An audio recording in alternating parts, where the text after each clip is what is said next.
The Bridge, Part 2. The girl made the turn abruptly. It was so sudden that he almost flashed by. She might have thought he would follow the highway and stop pursuing her, but Kostya had become so intensely elated that all he could think of now was catching up with her. He too swerved from the highway and spurted after her. The road was downhill all the way. Both bicycles were tearing down at their maximum speeds, the girl steadily about 10 meters ahead of Kostya. But he didn't care anymore. The road only led to the bridge now under construction, and she'd have no choice but to stop there. The road approached the bridge at an angle. Through the tree trunks, at the right, the mirror of the river flashed far below, under its steep bank. Cement barrels, sifters, and wooden scaffolding loomed before their eyes, together with piles upon piles of scrap concrete. The unfinished structure was right in front of them. The bridgework had no top layer yet, but it spanned both banks.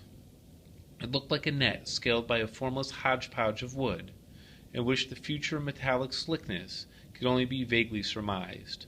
Now, because it was Sunday, instead of the unceasing hum of work, a deep silence stood over the river. Everything happened so fast that Kostya had no time to consider the danger.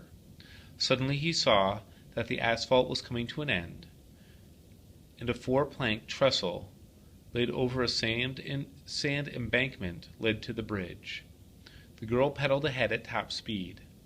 Kostya was so shocked that before he had time to recover his wits, he found himself too bouncing along those planks. He gripped the bar firmly to avoid veering off onto the sand. But the sand wasn't what bothered him. What frightened him was the realization that the trestle ran from the embankment onto the truss, across the unfenced iron girders, which served as a narrow path for the bridge workers, high above the water. Was she insane? She was coming to the end of the embankment without slowing down. "Brake! Brake!" he managed to shout out, but then he choked on his words. The girl half turned at the sound of his voice. Again she glanced at him from the corner of one eye. Her bicycle, making a slight zigzag, almost pulled her off the planks. But she managed to straighten out the wheel and spurt straight ahead, onto the truss, over the narrow path suspended high above the water. But there was no more time to stop, turn, or look back. The only way was straight ahead, with no let-up of speed. His hand must not jerk. He knew he could not stand the suspense. He'd weaken from fear, but he must go on. Because of her. Because her bike was straight ahead. Kostya couldn't tear his eyes from the girl. She rode evenly, unswervingly, yet he sensed a desperate tension in the straightness. How can she stand it? Oh, if she doesn't get into her head to look back. How far is it to the end of the bridge? If she can only keep her hand from jerking. If only she'll try not to look back. She's over more than half. One more minute and it'll be all over. Just that she doesn't look back. The girl did look back. She turned her head just slightly, just to make sure from the corner of her eye that he was behind. As she turned, her front wheel gave a slight jerk. A second, a long eternity. She struggled with it, trying to make it straight, but she couldn't. Her bike veered into the air, into emptiness. He didn't see her fall. She simply disappeared from the bridge, she and her bike. Abruptly, he did something he had thought was impossible. He put on the brakes and jumped off onto the planks. He looked down. The water was way, way down, glistening with a dull, firm shine like a metal, streaming away somewhere beyond the bridge. He saw her bike caught by its frame at the end of a beam, sticking out from behind the rough scaffolding, still swinging slightly, but the girl was nowhere in sight. Stunned, Kostya put down his bike and dived. He pierced the surface of the water with his hands and felt it close above him as he was dragged down by the current. Although stung by the fall, he had the presence of mind to open his eyes and look for her. All he could see were hazy outlines of some huge blocks and posts. After touching the bottom, he felt himself pulled up. He turned over under the water and surfaced. The current pulled him to the bridge span. He came close to a concrete abutment, not yet clear of some wooden casings and piles of lumber. Above, fragments of cloudy sky seemed to be peeking through the many-storied net of girders, crossbeams, and timbering. The current was strong, too strong for any resistance. Kostya drifted with it, turning, whirling, not even trying to fight it until he saw her, just around the bend. The top of her head appeared behind a pile of timber sticking out of the water at the bridge span. Up to her mouth in water, the girl clutched the pile with both hands, right in front of a foaming whirl. Kostya couldn't see her whole face, but her cheek and one eye, from the look of that eye, large, frightened, he knew she was holding on with her last strength. One more moment and the current would carry her away. "Hold on," he shouted, choking on a mouthful of water. Now there was only one thing to be afraid of, that the current would carry him by her. He'd never be able to get back to her against it. Kostya tried desperately to gain control of his movements. His wet trousers and canvas slippers hampered his movement, his effort.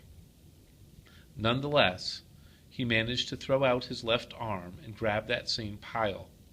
As the current rolled him around and around, he hung on, his shoulder touching hers.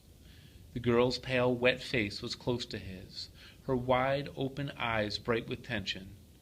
He hoped she would believe that he would be able to save her, but how? He didn't have the slightest idea himself what to do next. High up, the concrete abutment towered like a tremendous giant. Its surface was too smooth to offer a hold. Kostya looked back. Behind them the river grew wide. "You know how to swim?" he asked. She shook her head. Kostya knew that the girl couldn't hold on much longer. He looked back again. The left bank was not too far away. By himself he'd probably make it. To the right, in the direction of the current, the river made a bend. To the left, oblong stones jutted out of the water. There. He should try to get over there. He looked at the girl again. He'd have to act fast, as long as she still had some strength left. "Let's go," he ordered. "No, no. You must listen to me," he said gravely. He pulled her hand away from the pile and tried to put it on his shoulder. Immediately her other hand slipped off the pile, and now the girl clung to him with both hands. Under the burden, Kostya let go. Both of them began to sink. The whirl pulled them under. In desperation, he forcibly pried open her hands and pushed her away. Thrashing wildly, the girl rose to the surface by herself. He too came up, snorted, and looked around. The girl kept thrashing right beside him. Her round face rose for a moment out of the water. Her mouth gasped for air before she began to sink again. The bridge, with all its masses of iron and wood, seemed to be rapidly backing away. Kostya wound her short, chubby arm around his neck. Her other arm, which was about to clutch him, he pushed aside. "Don't you dare," he said sternly. "You must obey me." She obeyed and stopped clinging to him. As they began to float more steadily, Kostya struggled, stubbornly, stroking with one arm, cutting across the current toward the stones. The girl's soft arm rested confidently, though heavily, against his neck, pressing his face into the water. But Kostya knew how to handle himself. As long as her face remained above the water, he'd be able to lift his head for a breath of air, and then let it be submerged. The girl stopped struggling. She calmed down and obviously had more confidence in him than he had in himself. "I'll do whatever you say," she whispered into his ear. But he felt he was weakening, and he was afraid the current would not let them reach the stones. He tried to drift to the shore, but the whirls carried him to the right, around the stones, towards the rapids. 2 times he tried to reach the bottom with his feet. On the 3rd try, he touched it. Although the water reached above his ears, he managed to keep afloat. The shallow from which the stones protruded had apparently extended quite far. Seeing him stand, the girl tried to stand up too. After she swallowed some water and choked, Kostya picked her up and stepping carefully, he carried her to the shore. 15 minutes later, they were sitting on the sloping bank amid elm trees, watching the water through the branches. Their clothes were hung on the trees to dry. He had only his trunks on. She had on panties and a white undershirt. Her semi-nakedness embarrassed him. He tried not to sit too close to her, nor glance at her too often. She, however, seemed not to mind. Her innocent, bright eyes were full of confidence as they admired him through strands of wet hair that kept falling onto her face. Their bicycles lay side by side on the grass. Kostya had removed them from the bridge by himself. The zeal of achievement had made him feel light and fearless. It hadn't been too difficult to get his bicycle, although when he had stepped onto those planks once again, he had asked himself how he was able to ride on that narrow, unfenced path. An hour ago, he'd probably not have had the courage to walk on it. But now he ambled without fear, without having to look at his feet. To recover the girl's bike wasn't that easy. He had to clamber down the timbering and hoist the thing with his feet, while hanging on the girder with his hands. He had enjoyed the work, however, knowing that she stood there on the shore, watching him, admiring him.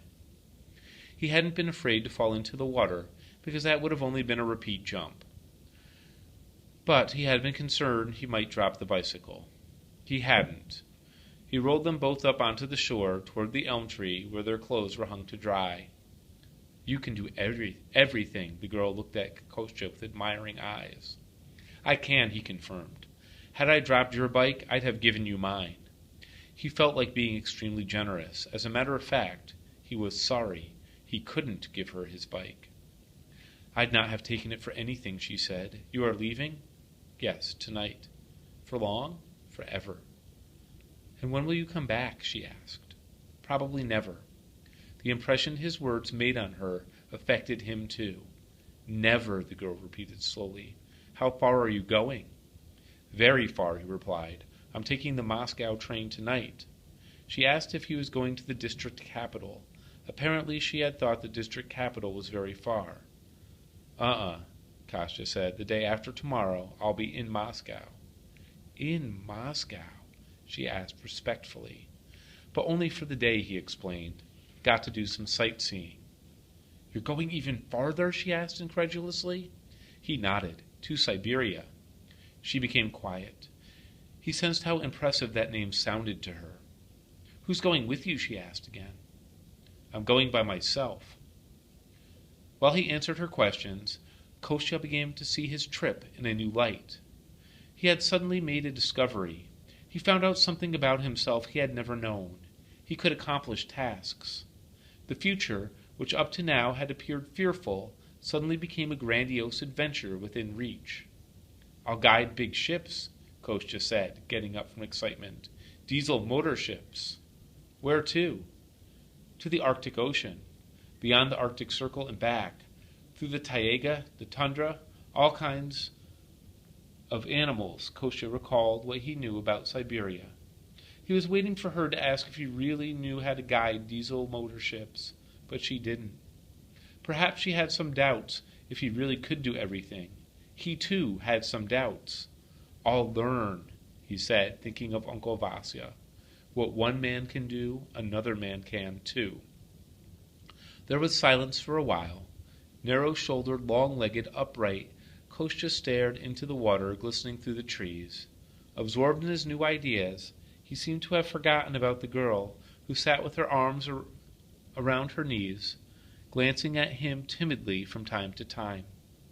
"Is somebody coming to see you off?" she asked softly. "They are," he nodded. "Who?" Kostya knew Grandma and Aunt Nadja would come with him to the station, but somehow he didn't feel like telling it to the girl. He made no reply. "I'll come too, may I?" she asked, in a pattering whisper, brushing off her wet hair from her forehead. "We live next to the station. I'll just jump out of the window and run up. May I?" The girl talked fast, as if she were afraid he might stop her. "I won't be in anybody's way. They won't even see me. I'll just watch. May I? May I?" Kostya did not answer. He looked at her with a joyous wonderment in his heart.